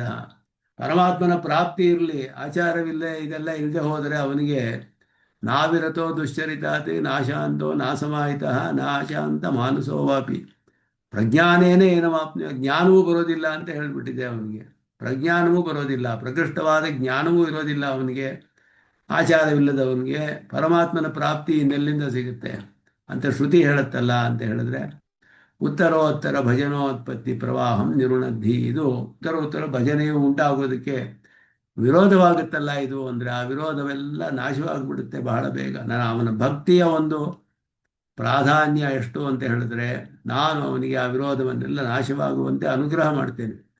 ಎಲ್ಲ ವಿಧವಾದ ವಿರೋಧಗಳು ನಾಶವಾಗಿ ಸಪರಿವಾದ ಭಕ್ತಿ ಅವನಿಗೆ ಏರ್ಪಟ್ಟು ಬಿಡುತ್ತೆ ಅನ್ನೋದನ್ನು ಇಲ್ಲಿ ಹೇಳ್ತಾರೆ. ಅದನ್ನು ಆ ತಾತ್ಪರ್ಯ ಚಂದ್ರಿಕೆಯ ಭಾಗದಲ್ಲಿ ಅದರ ಭಾಗವನ್ನು ಮುಂದುವರಿಸೋಣ ಅಂತ ಹೇಳಿ ಎಲ್ಲರಿಗೂ ನಮಸ್ಕಾರ ನಿಲ್ಲಿಸ್ಕೊಳ್ತೇನೆ. ಯೋ ನಿತ್ಯಮಚ್ಯುತ ಪದಾಂಬುಜ ವ್ಯಾಮೋಹದ ತರಿತರಾಣಿ ನಾಯಿ ಮೇನೆ ಸ್ಮದ್ಗುರೋರ್ಭಗವತೋಸ್ಯ ದೇಕೃತಿ ರಾಮಾನುಜಸ್ಯ